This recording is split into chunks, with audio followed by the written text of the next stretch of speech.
idea of leadership and how to create power. So I wanted to kind of open up your mind to define for your own self what power means. So go ahead and take a moment, maybe pause the video, and just write it down or just think out loud what your definition of power means.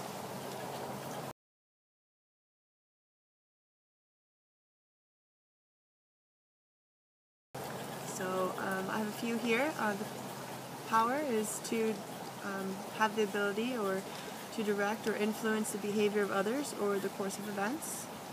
So of course just having control. And then another one is organized money, organized people. Power, of course, can be recognized in many outlets of institutions. Pillars of power, more or less, is what they're called. So we have the military, we have police, we have education, we have the government, we have all these forces in place to keep this system in power. So what is our central task, or what is our purpose to why do we care about power? So one of my really favorite quotes to share is by Bill Moyers. It's to win the hearts, minds, in support of the majority of the populace, because it is the people who ultimately hold the power. They will either preserve the status quo or create change. So how do you create power? And what does that look like? The first thing would be to create visible demand.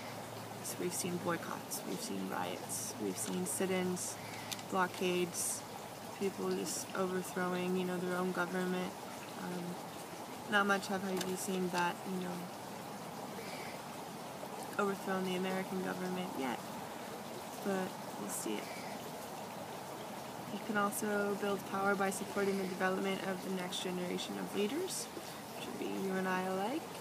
Next generation who's going to be, left with what basically the older generation has created for themselves and others, and we're going to continue to build the power of the youth and keep that power within the younger generations. So another question for you would be, what does empowerment mean to you, and how would you define that? So again, feel free to take a moment to pause the video or whatever you'd like.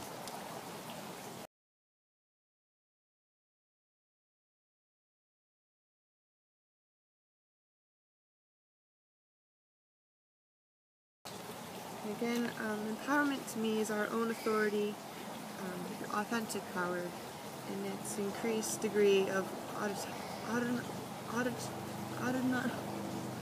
autonomy and self-determination. So your own awareness of self, basically.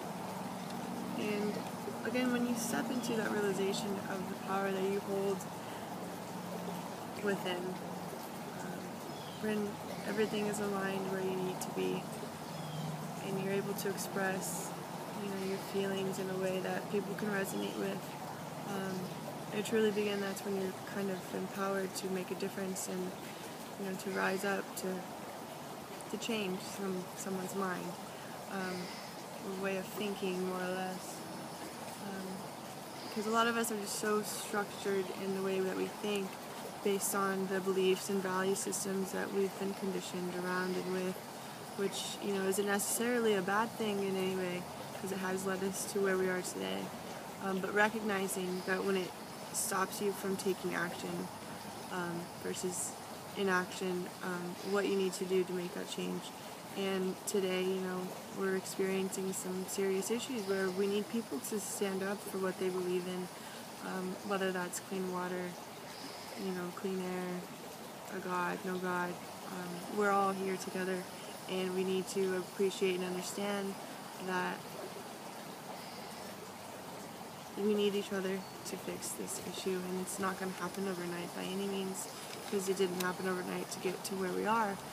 But again, just regaining that complete sense of self and empowerment and what you can do as one person, which is a lot.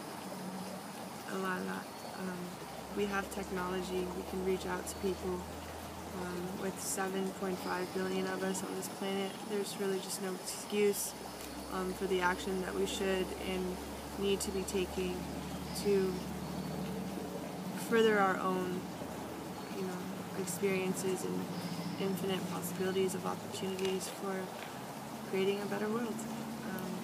So don't ever be afraid again, and whatever you feel called towards, stand up to take action for, and where your heart truly lies, or maybe you haven't found that passion, but I promise that in due time it'll come, and just trust that you're here for a reason, and that you are making a difference, and that your love will change the world.